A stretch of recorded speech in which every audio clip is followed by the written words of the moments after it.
First of all, I want to thank all of you for coming and spending your afternoon.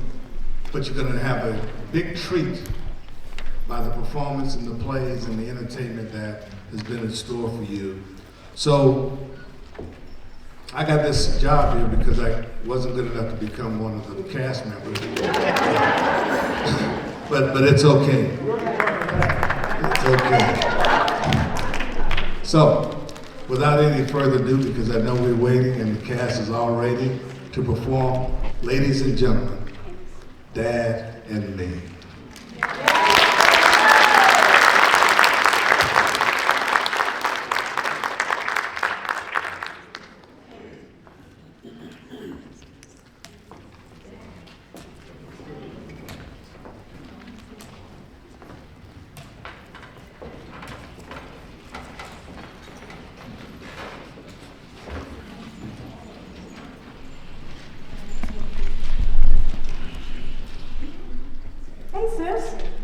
Hey, what you up to this evening? Casino? Girl, that's your second home. What? What, are you serious? How much? Whoa. You know what, sis? You're the only person I know who can win on the penny machines more than the dollar machines. Hold on, sis, hold on.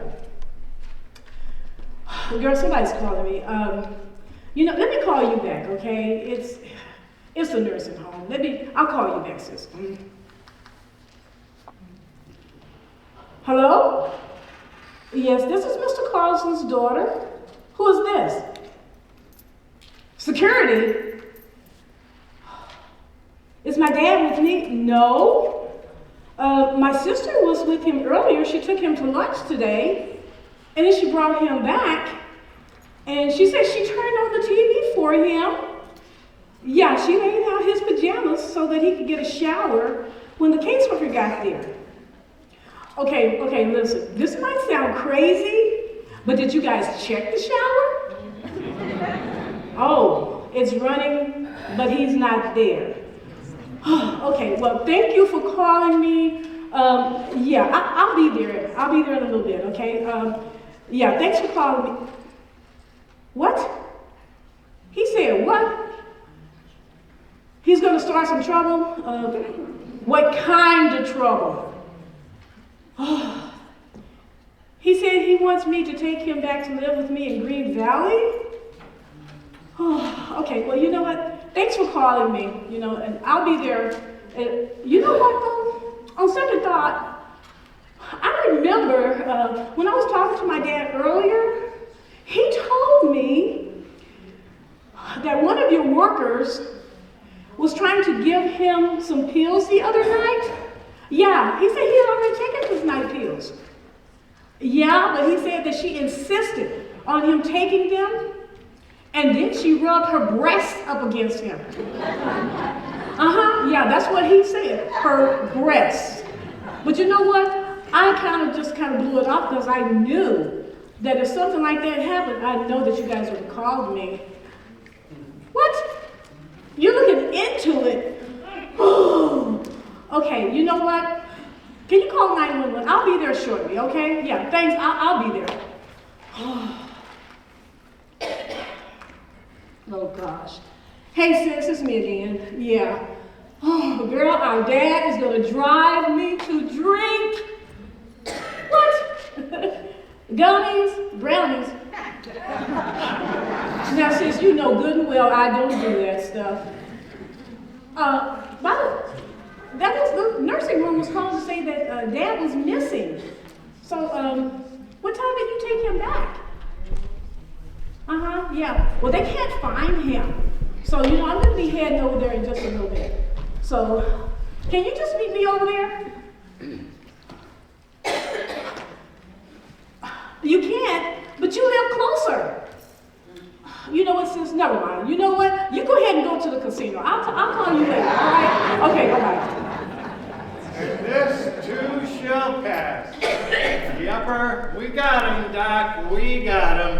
Tucson, here we come. Hello, yes, Yes, this is Mr. Carlson's daughter again. Yeah, I'm looking for him now. Oh, wait a minute. I see him over there. Okay, I'll call you back later. All right, thanks. Oh, Dad! Dad, what are you doing out here? We've been looking all over for you, Dad. Why are you out here in your pajamas? I don't want that man to give me a shower. I wasn't brought. A man giving another man a shower just ain't right. I wasn't brought up that way. Dad, listen. He was not going to give you a shower. He was just going to wait in the other room while you were in the shower just to make sure you were safe. I know what he wanted. He rubbed my leg and he whispered in my ear, I'm going to shower you. Dad, I think you misunderstood him. I'm a grown man. I know what he wants. And the other day, that girl came in and again tried to get me to take more pills. And when I said no, she opened up her shirt and showed me her breast and laid on the floor. Dad, she laid on the floor? Look, yeah, and she tried to pull me on top of her again. But look, I caught more fish. How many did you catch, Dad? And look, I invented this. I invented this to catch bigger fish. Dad, what is this sign? Going to Green Valley?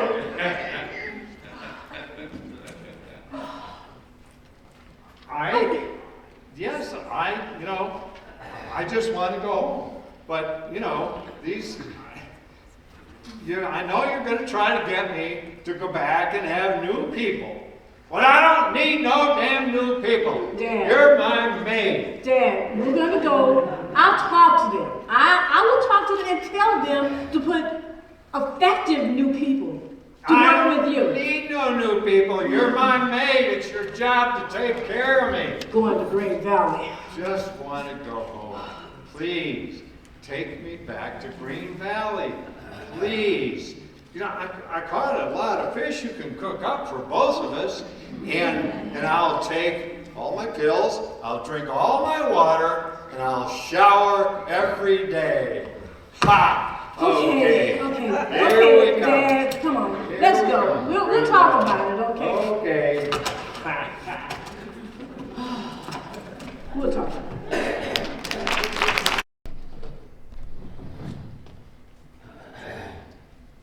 What does it mean when I can remember when I was a little kid running up and down 1st Street and 4th Street and 7th Street and playing in the park? And what does it mean when I can remember it like yesterday? Dad, that just means you're doing good. You can remember your childhood experiences. That's a good thing, Dad. And they say I have all the timers.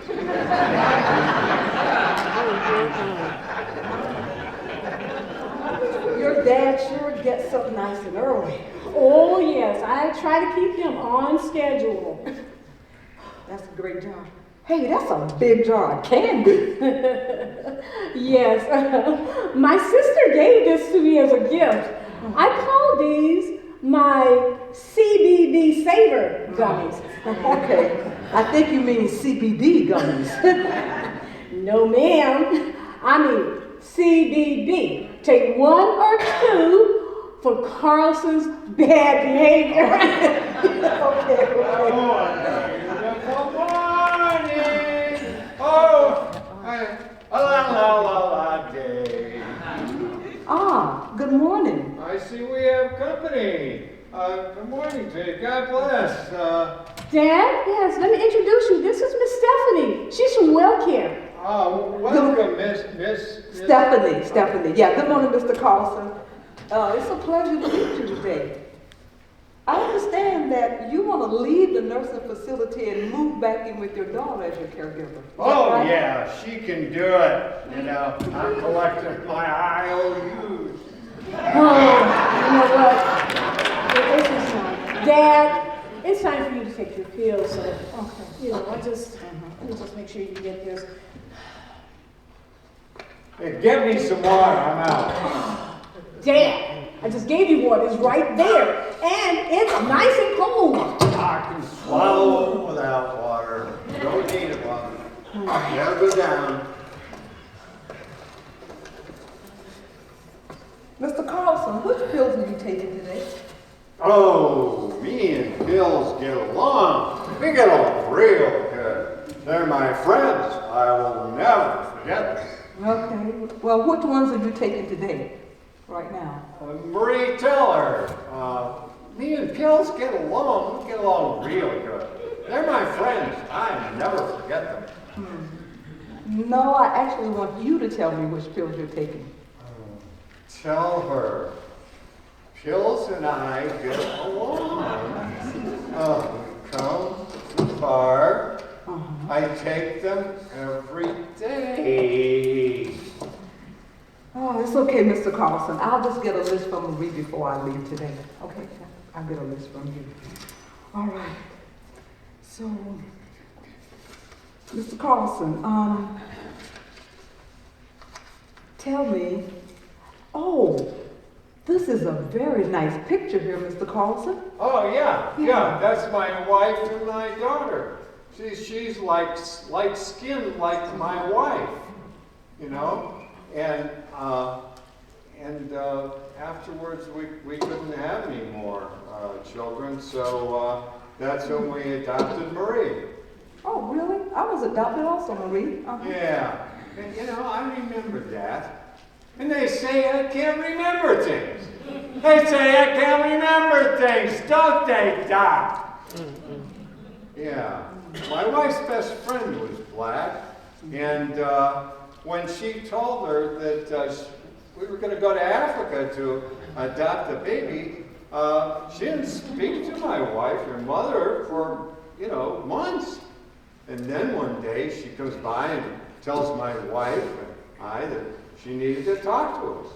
That's when she told us that she didn't understand why we were going all the way to Africa to adopt a baby, when there are plenty of little Negro babies here in the U.S. that are waiting to be adopted. I agree with her. We didn't need to go to Africa. Dad, she actually said Negro babies. Well, she might have said black, but I always say Negro. I grew up calling them. And Negro. Oh, Dad! Oh, I just don't understand you. What about her friend, Kenya, who, accused us of being racist or prejudiced? And your mother's black. I married her. She's light-skinned, but she's black. And, she says we were being two-faced by going to Africa to adopt an African baby, like celebrities do, instead of adopting black babies. Say, oh, I adopted a child from Africa. So you adopted Marie when she was a baby, right? Yeah, well, my wife couldn't have any more children after our daughter. So when we adopted Marie, I told her that she couldn't talk with her Negro friend anymore. Whoa. Excuse me, Dad? I remember Mom used to say that she was sad that she and her friend had to break up. They no longer had a good friendship. I didn't know that was you. I didn't know that you told her she couldn't have her friend. Oh, but you know what? I'm so glad that Mom named me after her friend. No, I would not let her name you after a name like that. Oh, Dad, she did. She did because Mom's friend's middle name is Marie. Kenya Marie. Oh. Marie, I think I better get going now. Because you know what? Let me just make a list of things that I think you're going to need here for Mr. Carlson's care. I know that you're going to need some gloves, and you're going to need some hand sanitizers. You're going to need some bed linen, mask, okay, right? And you know what else you'll need, Marie? You're going to need some respite care For you. Can you think of anything else? Oh, yes. I can't think of one more thing. What's that? We're gonna need some pretends. Pretends? Yeah. Don't you mean the You know, we call them pretends, so we can get him to use them. Okay. I pretend that they are the new Fruit of the Loom throwaways. What you say, girl? Talk to you. Okay, I'll see you later. Okay, time. All right, bye. Well, goodbye. God bless. See you next time.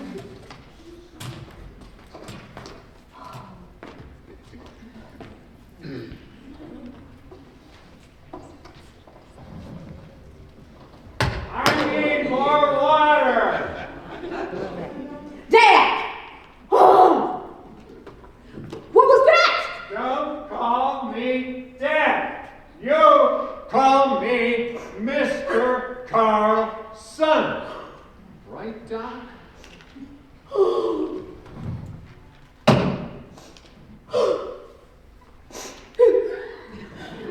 One for me. Two for me. Oh, crap! Three for me.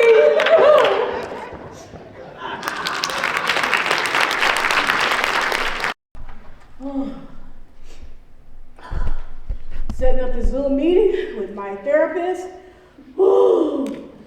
Come on, Dr. Todd. Lord knows I need the session with you today. Hello, Marie. Can you hear me? Can you see me? How are you doing? Oh, hi, Dr. Todd. To be honest with you, since our last session, Dr. Todd, I moved my dad back into my home with me. Well, curiosity wants to know, how did that decision come about? Oh, well, actually, I was following your instructions. You know how you told me to make choices that were best for me? Mm-hmm. Yeah, remember I was telling you that my dad was calling me all day, all night. Oh my gosh. He was just complaining for me to take him out of that nursing home. I was not getting any rest. So how do you feel about him being back with you? Well, the truth is, Doc, I really didn't think that I was going to be able to do it again. I really didn't. But I remembered, for the good of my dear departed mom and for my own blood pressure, Doc, I decided I was going to give it one more try. But honestly, I just didn't think that I really had too much of a choice. He is Dad. Listen, one day it got so bad that I actually wrote to the Dr. Phil show. Listen, subject line, help! I feel like my narcissist dad is like married to me. We've got Alzheimer's. I see. And did you get a response? No, Doc, no response. But you know what? It sure made me feel good just to get that off my chest. So Marie, let's go back to why you thought you had to bring him back to your home. Well, like I said, I was not getting a lot of sleep. He kept calling me and calling me. Just complaining about that facility. That facility was nice, Doc. It was set up like apartments, and my dad lived alone there, But they would call me, and they say that they didn't think Dad was taking his medication because they would go in and find all his pills thrown behind the couch. They said all his cereal would be gone, but he never opened the milk. And to top it off, they would bring him meals, but when they came back, he wasn't touching them. And the meals would be just on the counter where they left them the day before. Oh, Doc, they would go into his apartment and they said it would be so hot in there. And they figured Dad was turning on the heat instead of turning on the AC. So what was going on with his showering? Is he doing any better? Oh, yeah, let me tell you. That's a story, Doc. One night they called me because Dad was supposed to be showering, and it was going, but then they got a call from one of the other clients, and they said that their apartment was flooding. And so they went to check on my dad, and they went into his apartment. Sure enough, his shower was going, water was everywhere. His entire apartment was flooded, Doc. And they went in there into his shower, but he wasn't there. So, you know, Doc, that meant I was in a bind. They called and asked if he was with me, and I said, no. But you know what? That meant I had to get up and go find him. And that is history, or I should say the other side of his narcissism. Oh, Doc, you know, after all these years with my dad, I think he really does have the 80-20. Well, what do you mean by 80-20? And was he refusing because he just didn't want to cooperate? Or was he forgetting because of Alzheimer's dementia? Well, I just think it just all depends on what day it was, you know. One day it would be like 80% Alzheimer's, 20% narcissism, and then it would flip-flop. It would be the other way around. Doc, those are the problems that I have been dealing with. And you know what? That was one of the reasons why I chose that facility, because they said 24/7. They take care of memory care. But you know, and I realized before, I had been doing everything for my dad.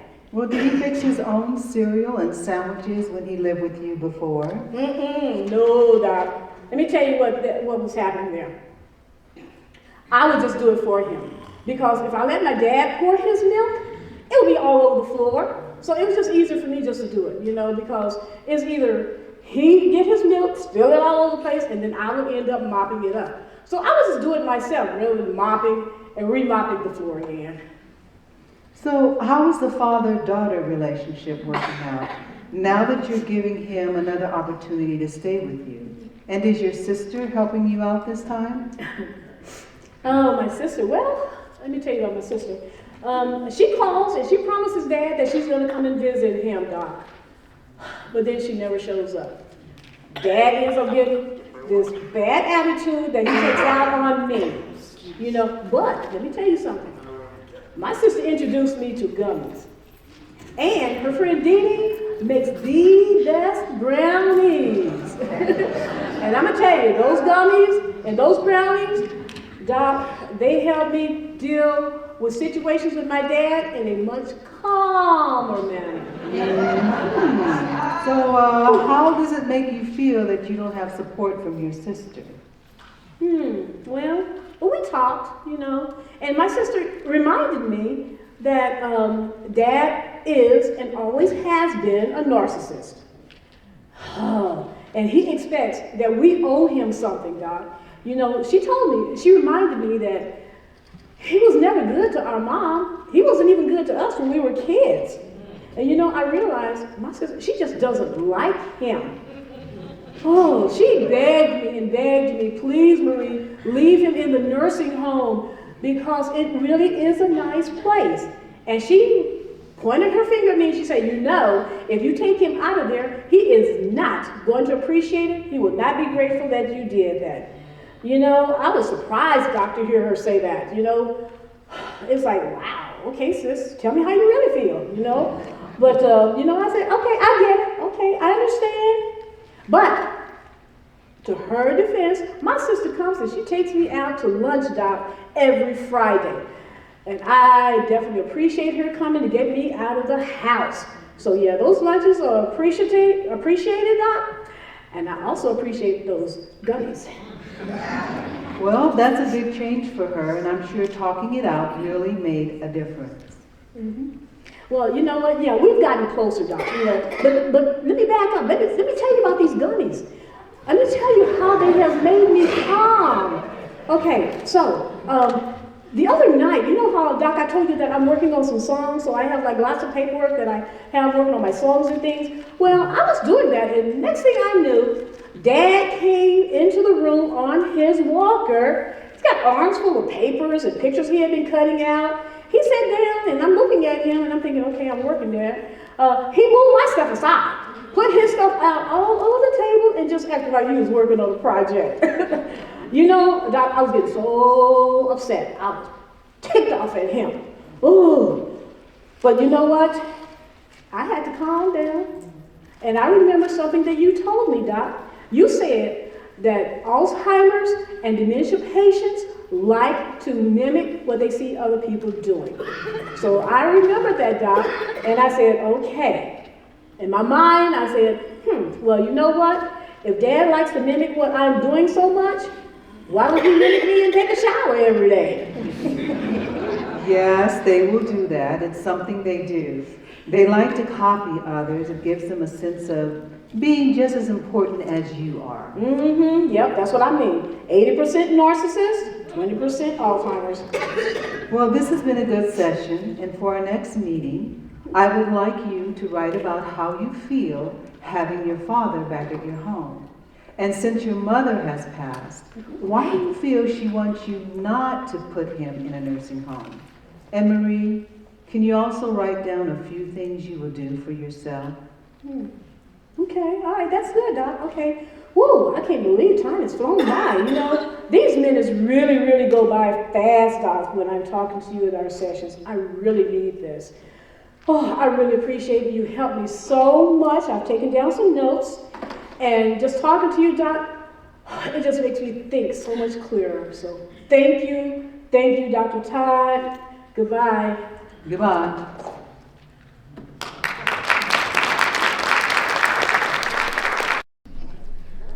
The troubles I've seen, nobody knows but Jesus. Nobody knows the troubles I see. Nobody but my mommy. When are you gonna learn to keep the doors locked? Just anyone can come in. You know I'm right. I will do that when you learn how to use the keys that I've given you. So what is going on, my friend? I have been trying to get a hold of you for a week now and get nothing but silence. No phone calls, no text messages, no nothing. Just that darn answering machine. Convince me to call you back. You know, I just hang up the phone because hearing or seeing my number should be convincing enough. You know, friend, there's nothing going on really. It's just, well, you know, since I moved my dad back in with me, you know, I just need some silence. You know, in other words, I just need some me time. Some me time. So, you know, my songs, I write out my songs, do a little crocheting, you know, anything that's going to keep my mind occupied, you know. And, oh, wow, friend. What is this? And what, pray tell, are we celebrating? Well, sometimes we need to hear the silence. And the thing I know is when you listen to silence, you can hear the story. So, I'm here to hear the story. And your sister said she was stopping by. Oh, my sister? Mm-hmm. Oh, sister!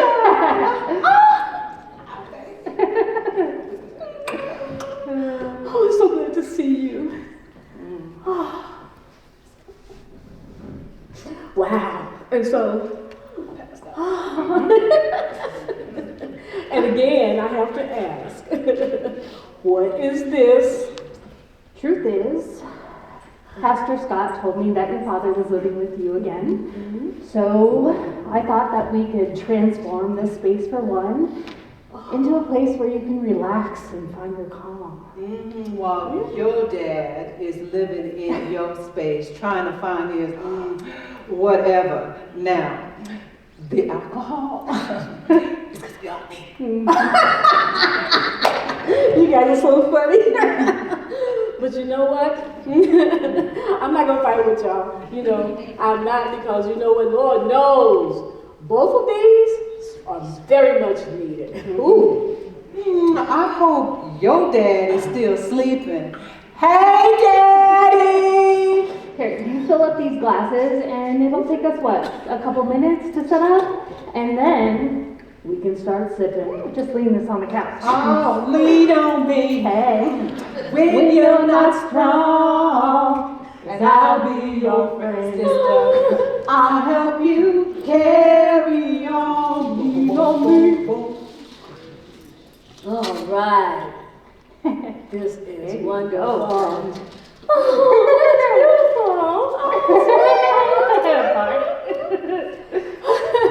This is so wonderful. My friend, my sister, I love you both so much. You know, truth and friendship. Because when you guys come, y'all make me laugh more. And that means I cry less. Favor ain't fair. Yes to friendship. And taking care of dads. Let's drink.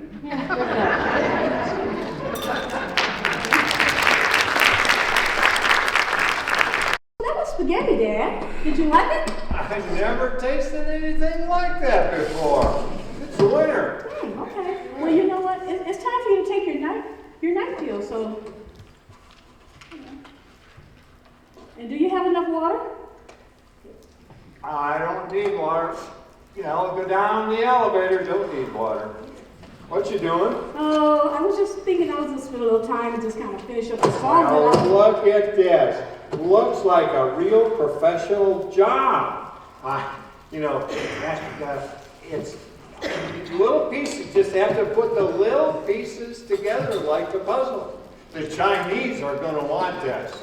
You know, there's not a golf game like it anywhere. Oh, you need to take me over to an attorney. That big one over there on the other street.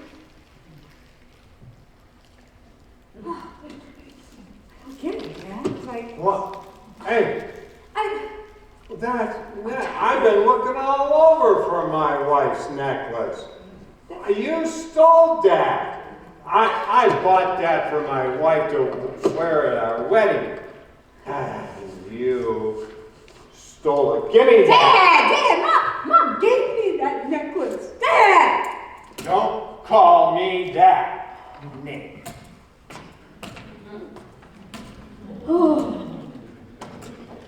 Oh my, all right. Oh, well. I'm so glad the sun is going down. But it's going to be a long night. Oh. Oh. What was that? Dad? Dad, are you okay? Dad, did you drop something? Dad, are you okay? Where am I? I was with some people, and they dropped me off on the corner, and I didn't know whose house it was. Where am I?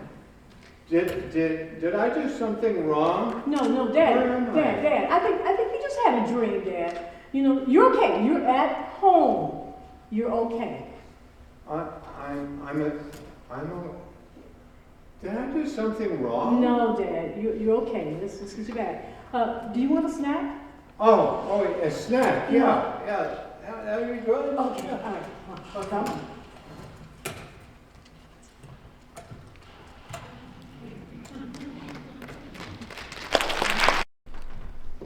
Ladies, I am so glad that you guys agreed to come and talk with me today. It has been rough. Let me tell you, Dad's sundowner episode was in high effect last night. It was bad. I haven't even been to sleep yet, and I just got Dad's sleep about an hour ago, so I'm still distraught. I don't know. I don't know. Marie, you're going to have to stop fighting yourself on this. There's a clear reason why taking care of Dad is like, what do they say, above your pay grade, not your love grade. Time is running out, and Alzheimer's dementia is not nice. In fact, it gets nastier as time goes on. I hear you, sis. I hear you. And believe me, I'm not trying to complain. You know, I love Dad. I'm not trying to complain, but, you know, some days, to be honest with you, I just feel like I'm just married to my father. Ew, don't say that. What do you mean by that? Well, let me explain this to you guys. Okay. Let me explain it. I have to do everything for him. I have to get some water for him. Then I have to make sure he's drinking the water. I get his pills. I get his meals for him. This goes on every single day. You know, I have to ask him, Dad, are you hungry? Dad, do you need to use the restroom? Dad, I have to get tissues for his runny nose, you know, and I have to go behind him because I have to pick up the candy wrappers that he drops next to the trash can. Next, why doesn't he put them in the can? And he doesn't drink water or take a shower by himself? You don't understand. No, it's hard, and I don't want to embarrass him, but you know, I have to think about it. What do I want to do? It's either tell him that he needs to take a shower and go to the restroom all the time and listen to his smart alecky remarks to me, or I could just clean up his accidents afterwards. And I'm going to tell you honestly, more times than not, it's just me cleaning up behind him. You know, so I have to clean up his accidents. So I've got everything, I'm mopping. I have to leave the room from him. It gets so bad that I go out, whoo, inhale, whoo, exhale, whoo. And then I come back in the room with him and give him a snack. Give him a snack? He's the one. Just cleaned up his mess. See, Dad is always telling her that he's collecting on his IOUs. See, it's stuff like that, well, I just can't take care of him. He's so ungrateful. You need some respite care soon. I mean, we need to get in a quick cruise. Okay, yes, I like that. It's like, oh, wait a minute. I think I hear Dad stirring back there. It's like, sis, do you want to? Sis, I think it's time for me to leave, and because I don't have the time nor the energy to talk to your dad. Well, friend. Yes, a long Please, cruise. I You need are a right. long cruise. You know, when I get home, I am going to call my friend Shirley from ATT. Yes. You know her. She owns Arizona Travel Tips. Yes. Yeah, and I'm going to see what she has coming up. Ooh, and you know what? I will walk you out. You know, when you talk to Shirley, make sure that she books us for a long cruise, because I can use it, friend. Yes, we will go to what? Bermuda, Bahamas? Oh, yes, both of those. All right, I love you so much. Thank Make you. sure you feel free to call. Okay, thank you for Thank coming you. by. Love Thank you. you, thank you. Hey, Marie, what does it mean when I can remember when I was a little kid and I used to run up and down 1st Street and 4th Street and 7th Street? What does it mean when I can remember it like it was yesterday? Dad, that just means that you're doing good. You know, you remember all your childhood experiences. That's a good thing, Dad. They say I can't remember.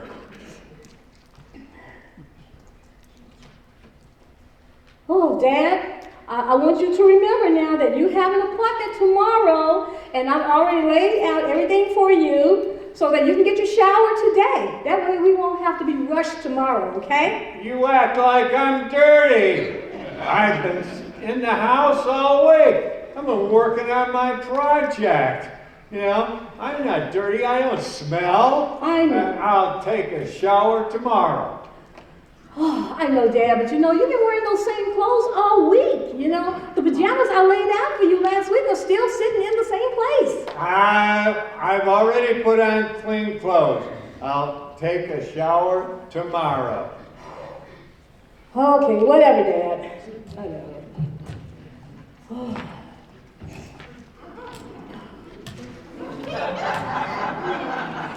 I think it looks nice out. I'm going to go out and sit on the patio. Get me some water. Dad, are you playing? Dad, really? Dad, that's my outfit that I laid out that I'm gonna wear to church. I like the colors, and the material is soft. Dad, I'm gonna that's be out. fine. I'm gonna be out here for a while. Do you have some matching sunglasses?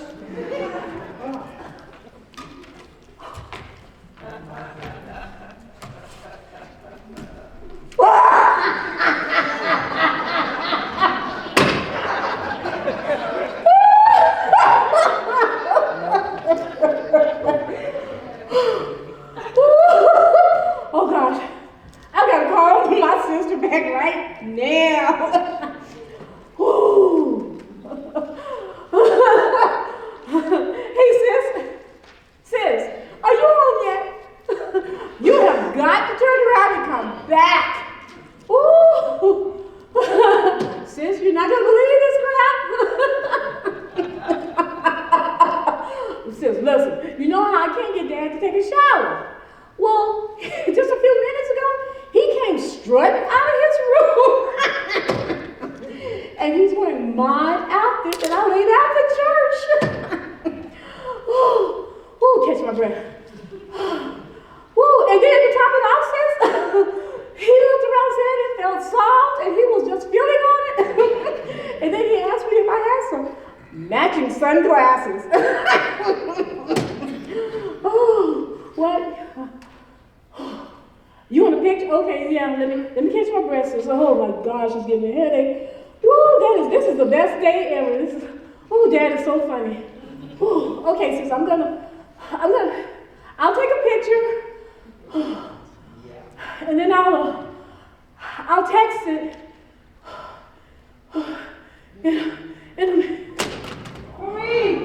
Marie, hello? What fell?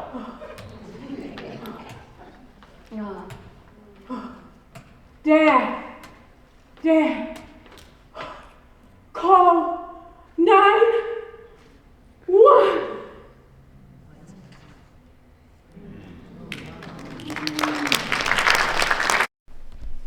Mr. Carlson, I'm so sorry for your loss. Marie asked me to make sure to give you this rose necklace. Yeah, that's my wife's. Marie stole it. Well, I'm here today, Mr. Carlson, to assist you in arrangements for you to move into Sunshine Nursing Home. No! I'm not going to no nursing home. I'm staying right here with my maid. Mr. Carlson, I'm so sorry. Can you explain this to your father? Dad, listen to me. We lost Marie. She had a very bad heart attack.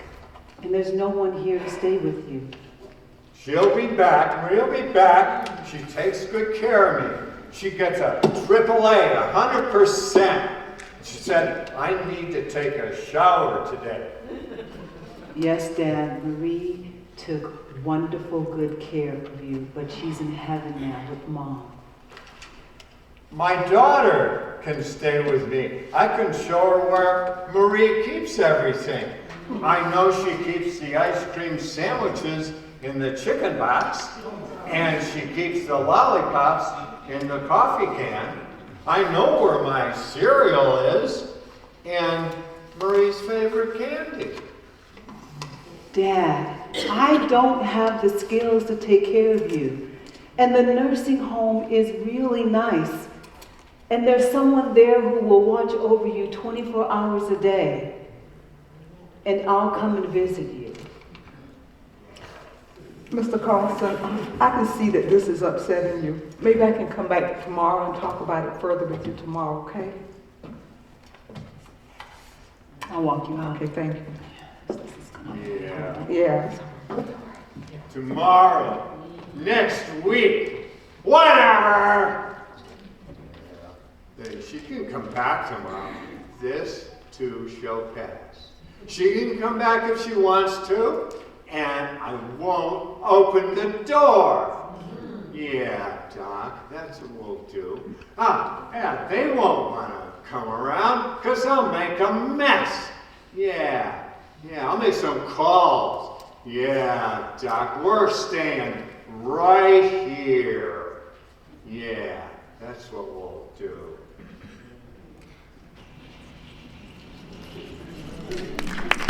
Carlson requested that the services for his daughter be for family only. However, Marie's sister said due to his illness, he has forgotten the only family left was him and his daughter.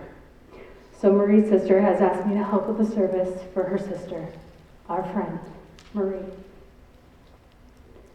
Today we honor the beautiful memory of a remarkable soul. Her presence lit up every room she walked in. In Marie's nurturing embrace, people found solace, comfort, and love.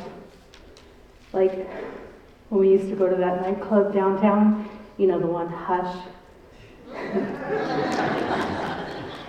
People would just buy her drinks and talk to her as if she was the bartender, telling her their deepest, darkest secrets. And by the end of the night, people would be singing in unison and having a good time, just laughing like a weight had been lifted off of them. That's what Marie did. She took care of everyone, including her father for the last 20 years, and in the last 10, giving 24/7 care due to his Alzheimer's. At this time, Mr. Carlson would like to sing a song for his daughter. Mr. Carlson?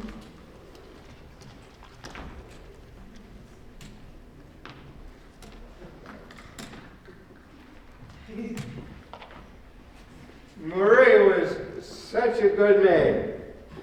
Sometimes I forgot that she's my daughter, but she never forgot to take good care of me. She kept the candy jars full, and she loved her plants.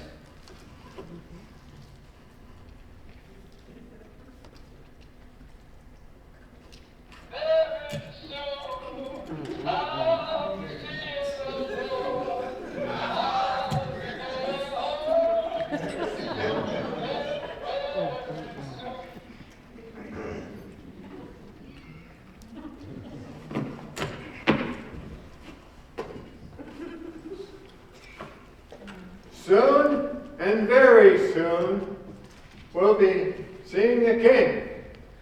Soon and very soon, we'll be seeing the King. Hallelujah! Hallelujah! Marie is going to Africa to see her mom. She's going to see the King.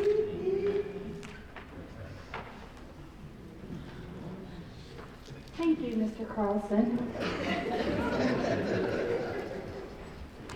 At this time, I too would like to share a song that was really important to Marie and I when we used to sing together. And that will be followed by a word from Mr. Carlson's nurse, Stephanie, and then a selection from Joe Bourne, followed by a poem to close us out that was written by her sister. If you know this, please sing along in honor of Marie. It's only going to be the second version, so. You are the sunshine of my life, yeah. That's why I'll always be around. You are the apple of my eye. Forever you'll stay in my heart. You must have known that I was lonely, because you came to my rescue. And now I know that you're in heaven. Still so much love shines right on down from you. Whoa, whoa, whoa. You were the sunshine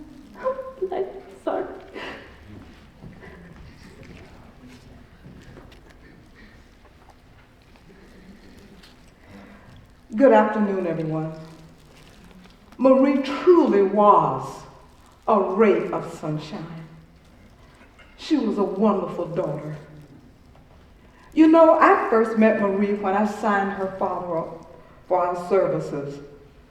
And what always stuck with me was how well she treated her father. That particular day, she had placed his lunch in front of him. He looked at me and said, "I'm collecting my IOUs." I could see the hurt in Marie's eyes by that comment, but she said nothing. She just sat down. As Mr. Carlson was finishing up his meal, she quietly got up and came back with an ice cream sandwich and said, "Here's your snack, Dad." He took the snack and pointed to his plate for her to take it away. I felt so bad for her because he was always nice and courteous to me. Yet he never said thank you to Marie. I wish I had given her this note that day when I saw that look in her eyes. Marie, you have paid in full all the comfort and care, all the foods and snacks you would prepare, all the rides and time you so willingly would share. Marie, you have paid in full. All the doctor's visits and medications you managed, all the plants you groomed, and the home you kept clean, and the love you gave, and more. Marie, you have paid in full. Rest easy, Marie.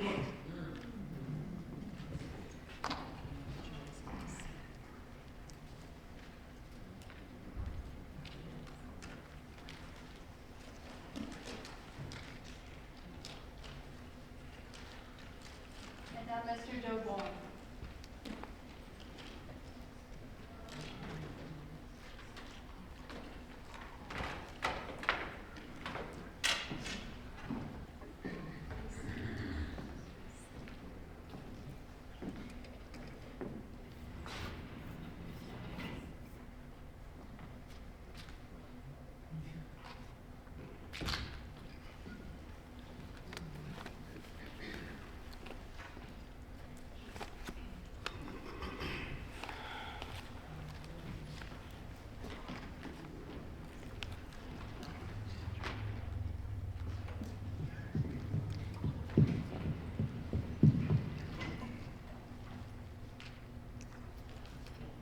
I am weak, but thou art strong.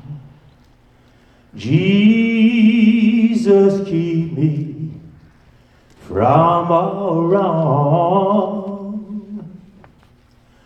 I'll be satisfied as long as I walk. Let me walk close to thee. Through this world of toils and snares, if I falter, Lord, who cares? Who with me my burden bears? None but thee, dear Lord, none but thee.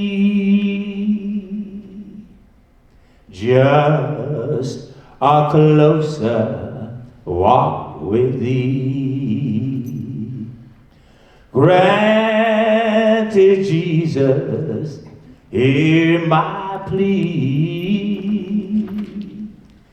Daily walking close to thee.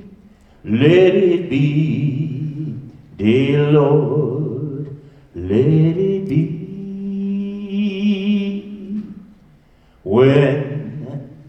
my feeble days are o'er. Time for me be no more. Guide me gently, safely, oh, to thy shore, to thy shore. Just a closer walk with thee. Granted, Jesus, hear my plea. Daily walking close to thee.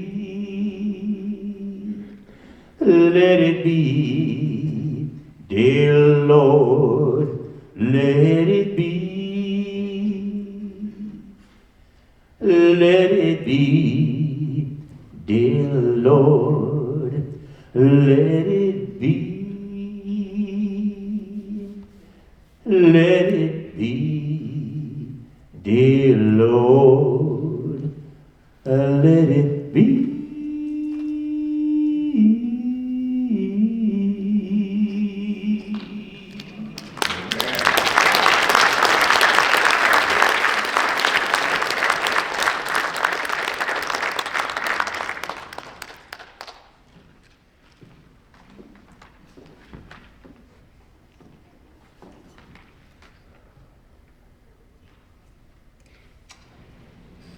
I could have helped my sister a lot more with our dad.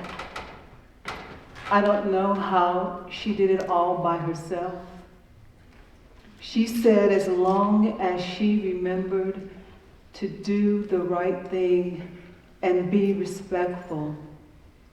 Besides, he was our mother's first and only love. Ree always said she was doing this for our mother.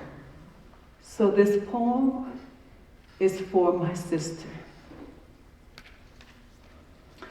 A quiet spirit, one would say, selfless giving to a fault. She lives her life of service to others. She has a servant's heart. What she has, she freely gives, and what she has not, she seeks to find, to share with others worse off than her. She has a servant's heart. She's patient. She is kind. She is humble in her walk. Arms outstretched, you walk in and you're 5 years old again. She has a servant's heart. Slow to judgment, always the peacemaker, encouraging the faint-hearted, loving the poor in spirit. She has a servant's heart. Oh, she has her faults, and she's quick to tell you as she teaches you her life lessons. That's what draws you near her. She has a servant's heart. Each night she bows her head and prays, only words that her God can hear. Ever faithful with the time she gives. Please say it with me. She has a servant's heart. Thank you.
Hello.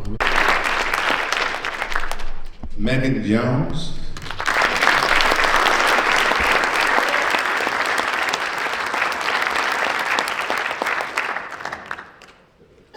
Linda Dingo.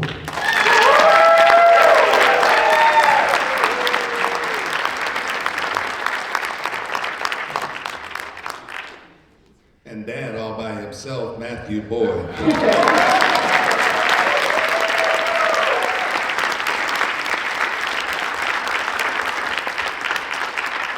The heart and the pulse beat of the family, Miss Gloria Nelson.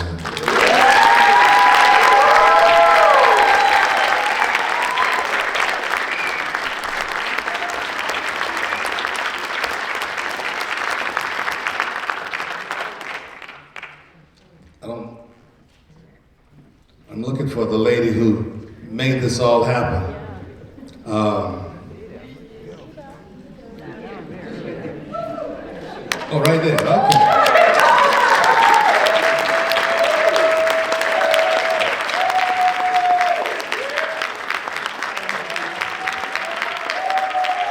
My friend, Miss Anita.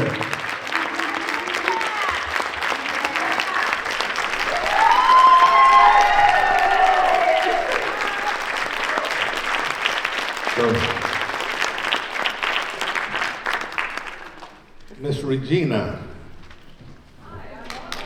Miss Regina Ford.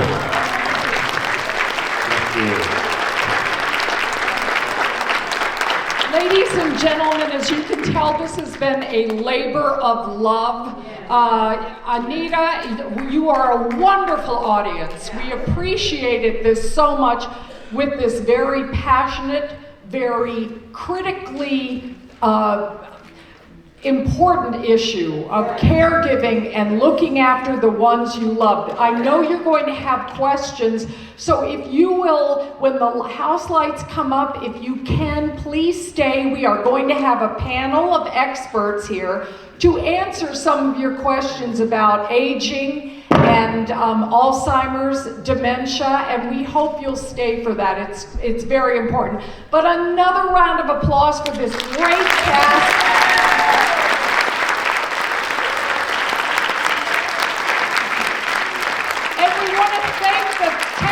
And Joe Bourne too. Thank you. Thank you. So we're going to put the lights up. If you have to go to the restroom.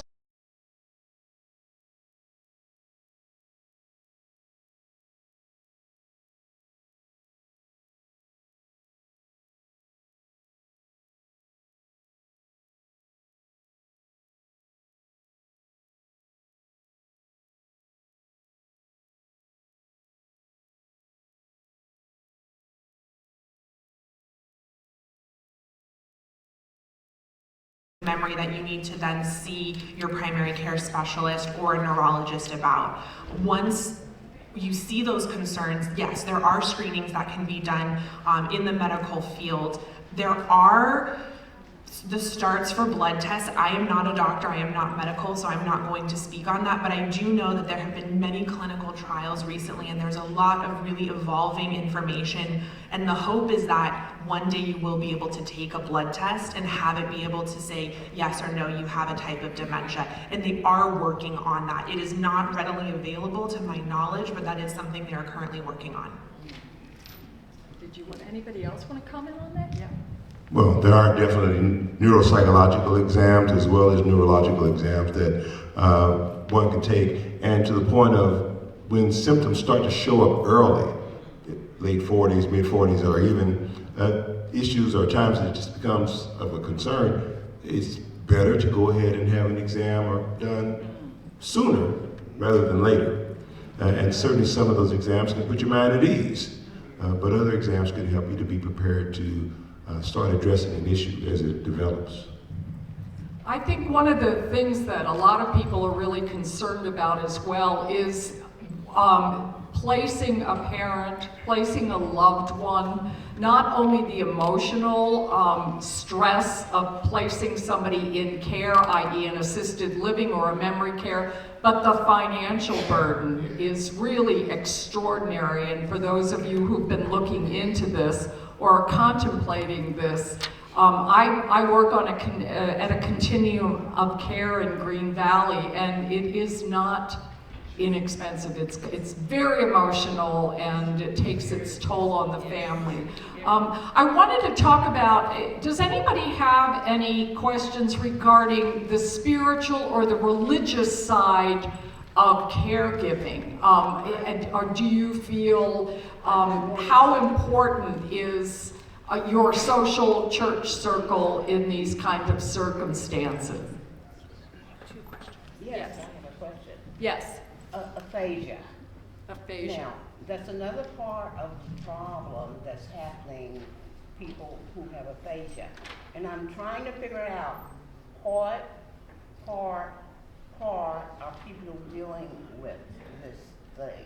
Okay, aphasia is you start losing your ability to speak. Does anybody want to talk to that, aphasia? Can you repeat the question because we can't hear it? Yes, the person asked about aphasia, which is not everybody who gets a dementia or some sort of mental impairment gets aphasia. It's the inability to communicate or talk. Bruce Willis has aphasia right now. He's probably one of the more famous people who have it. He cannot communicate verbally. What's her name? Wendy Williams as well, yes. Different kind of that. Again, I'm no expert on the aphasia, but I do know that testing and evaluation will help determine exactly what's going on. Some of those, even as I understand what's going on with Wendy Williams, it's a rare form that she has, and so that's not one of the things that we can just talk to a person, look at a person, and come to a conclusion about that. There has to be clinical assessment that is done when those symptoms start to show up. There was another question here. Yes. Hi, I was wondering specifically, Pastor Scott, what do churches do for people in this situation? And the question is, what if they're addressing the pastor? What can a church do, or what are churches doing? What are congregations doing to help either the caregiver or the loved one, or even the dementia person with dementia? I think one of the most important things is support, and that is by helping people navigate through this, letting them know what systems are, or letting them know what services are available also. But just support. I know that we have people who are in our congregation that are going through it, and there are people that have been through it. So connecting those people so they can know what's coming, what things they can face. But if I could just very quickly say that we've also got to get rid of the stigma. You know, one of the problems we have is we don't want to put people in a nursing home. But what we have to look at is if it was a disease other than the mind, we wouldn't hesitate. If they're in a heart attack, we'll take a 911. Yes. But we had a conference call. My mom had dementia, and we had a conference call to decide whether we were going to put her in a nursing home.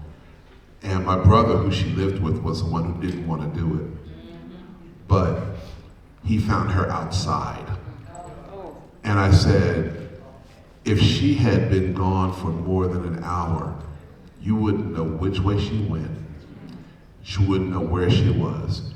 You need someone that's going to be able to watch her 24 hours a day. And so we have to get rid of the stigma. Sometimes we think we can do things that we can't do. And so I have to sometimes counsel people, don't feel guilty. That's the wrong term, but don't feel guilty because you cannot stay awake 24 hours a day. So you gotta do that. That's one that's really important. I wanted to share it, so thank you. Well, I would add to that too, that what you just described is the level of emotional distress that is connected to a family member, and not wanting to see or feeling that guilt comes out of that emotional connection and the distress that is caused by the struggle that we see family members going through. The other piece, and I thought this was depicted so well in the play, is how much exhaustion there is for the person who is the caretaker, and how isolating it can be, because sometimes people don't want to help because it's just too much trouble, or it's too much effort to be involved.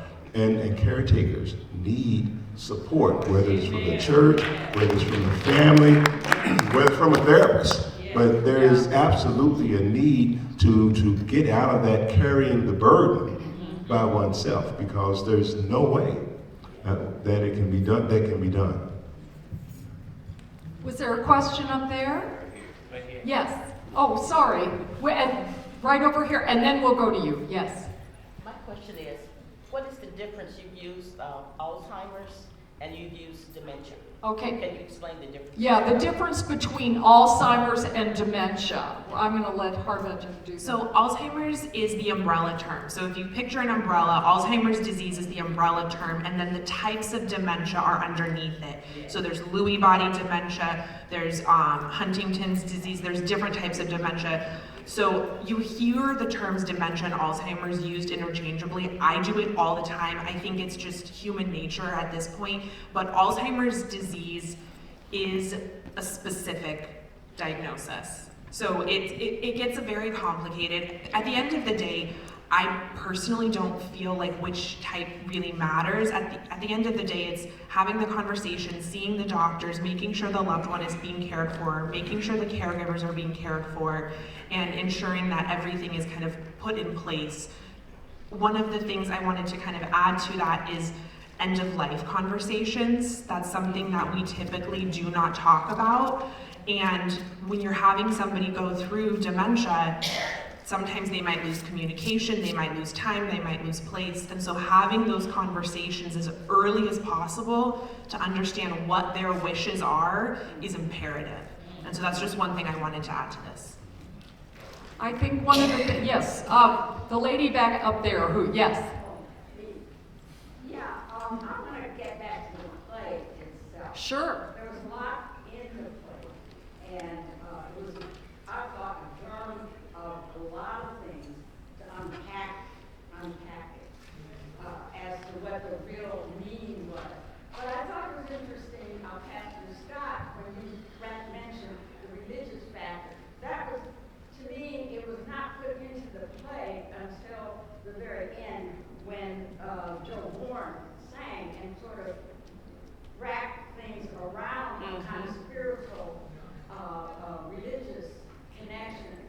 So I enjoyed the play, but I felt, I don't know if anybody else wants to comment on the play, but I've loved theater all my life, and I just felt that there was something that needed to be, connect everything, and for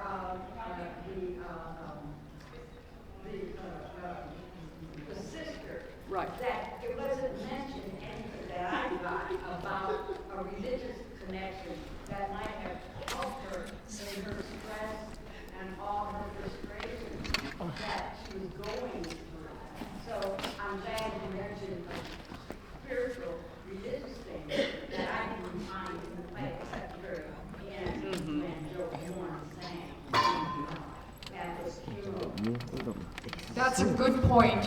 For those of you who, I won't repeat that entire question, but she just had observations on the play itself regarding religion as a support. So that's probably a question to be discussed with the playwright, but well taken. There was that gentleman right there. Yes, it's somewhat piggyback on what she was concerned about. What can you do to prevent or slow down the process of this onslaught, spiritually, physically, emotionally, mentally? Is there anything? I know they take all kinds of things, you hear Provigen, some of the other pills, but what can be done? Yeah. Could I say real quick, from a religious component, we could have had a longer play. Yeah. Okay, that could have addressed that. But I want to say, and I wish I could have said this with everybody in the room, you nailed it. Yes. Because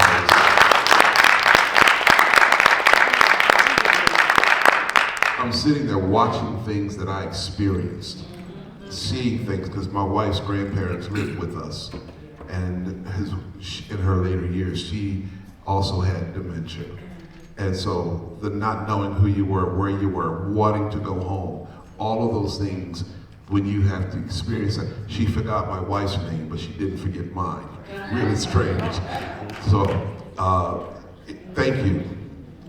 Thank you. There were periods where it was emotional because it was like watching it again, seeing somebody else go through the exact same thing. So, yeah, I got the point as far as about, we could have put more spiritual, but it would have been a longer play, but you nailed the issue there. And I think what we have to do, there are a lot of medications. I know Aracet was one. I'm not a medical professional. I missed the day they covered medicine in school. But as someone who's gone through it, to respond to the question, there are things you can do to slow the progression. But I don't believe there's anything you can do to reverse the effects. So once it's started, it's going to continue.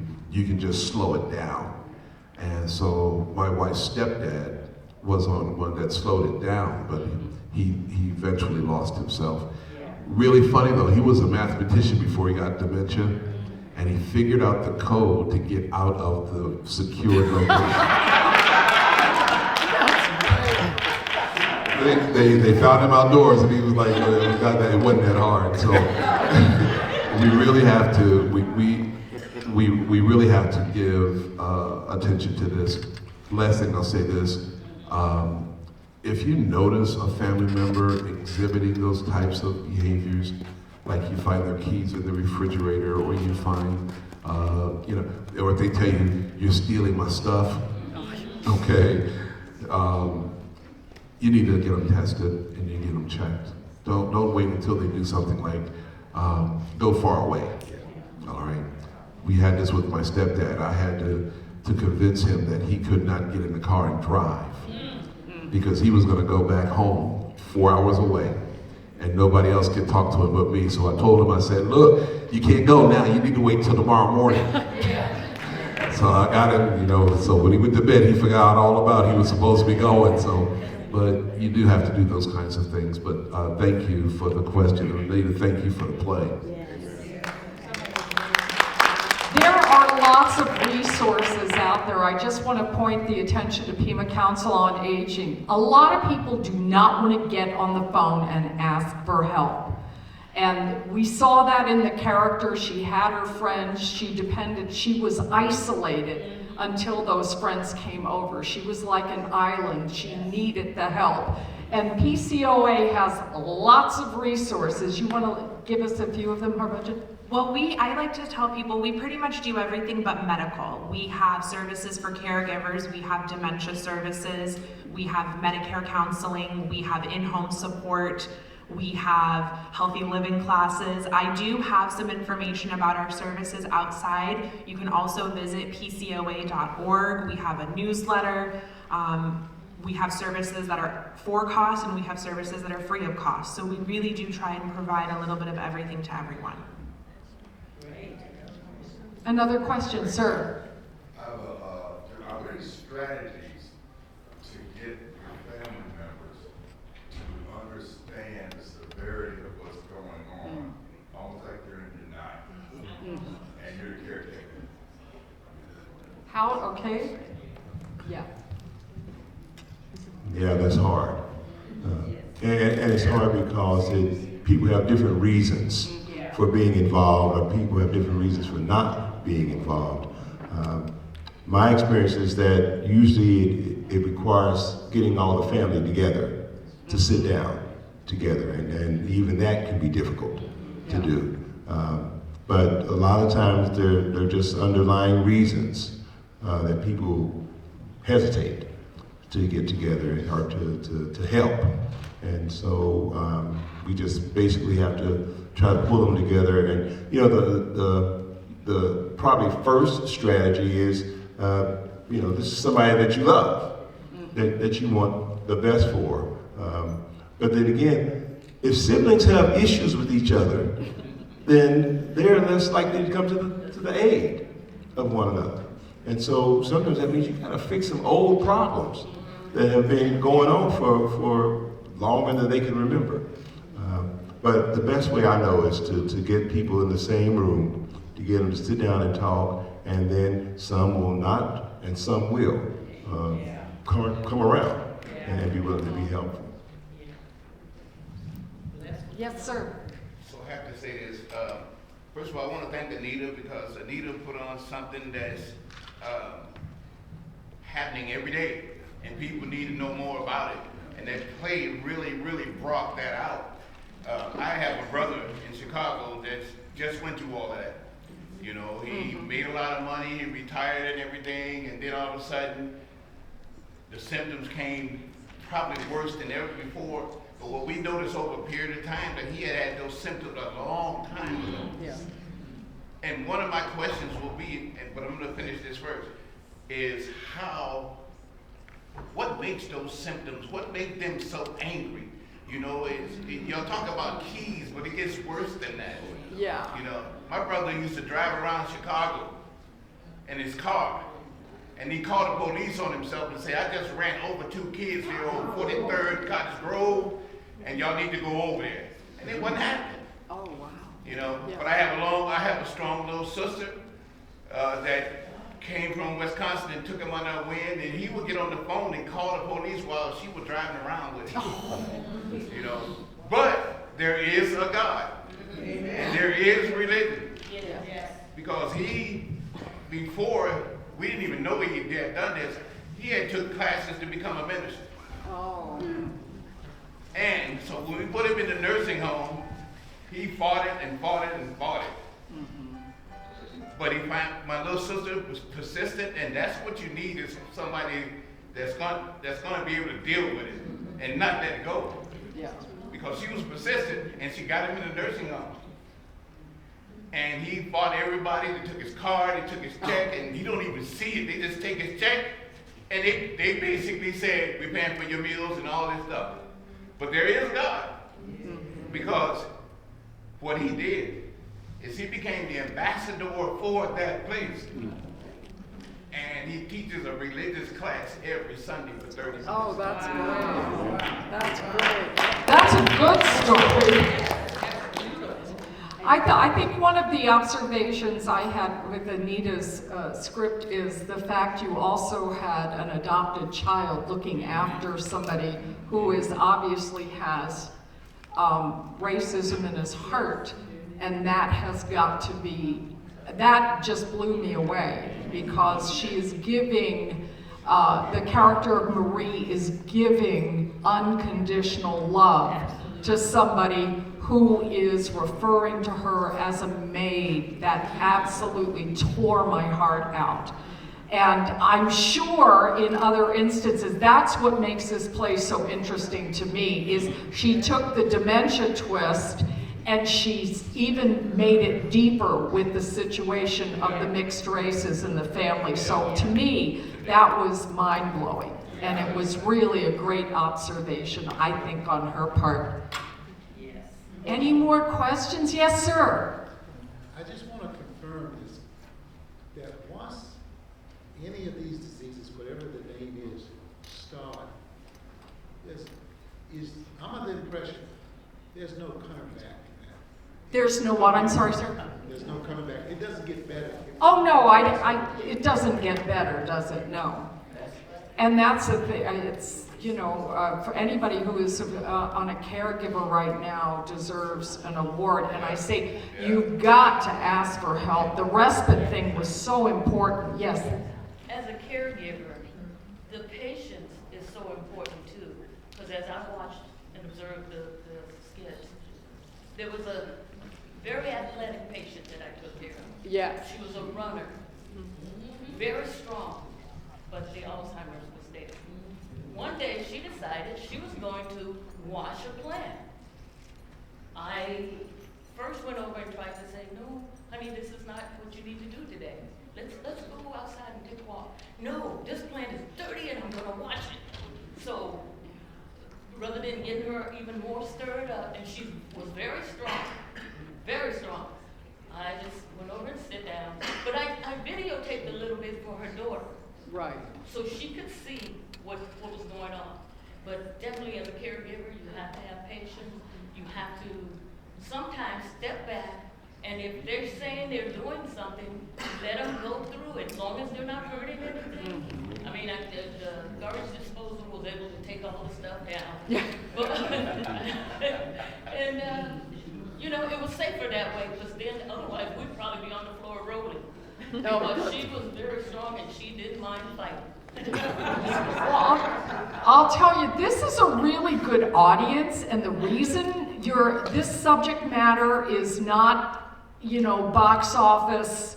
It's not going to make $6 billion in ticket revenue. And the fact that this audience came to view this is really rewarding for anybody. I know the actors and for myself and for Anita, because it is so critical. It really is so critical. And you're... No, I wasn't asking a question. It's so real and necessary. Hey, we're on that road. We just don't know where the turns are. That's right, that's right. As we age, you know, that road becomes hard. But I think it's important that this audience is aware of it. It's so rewarding, because I'll tell you, the caregiver feels alone. Yeah. The caregiver feels isolated, misunderstood, and it's really, this was a great audience for this play, a great audience. Any more questions? You have a question right here? Yes, from the playwright. I'm going to stand here. Okay. First, because before I ask my question, I really tip my hat to my assistant director, who became the director, and that is Regina. And then I want to go, I don't want to address the spiritualness that wasn't there that we hope to see, only to say the reason behind my play, there's two people that were here. I don't see her. Nina Trezoff used to be a council member. And she was here earlier, and I ran into her in a grocery store one day after just going to go shop because my dad had made me so mad. and then she's like, Anita, you're not happy-go-lucky. And then I said, oh yeah, my dad's got Alzheimer's. She goes, oh, she took me outside of the store, told me to leave my basket, and she chatted with me about getting somebody to help me.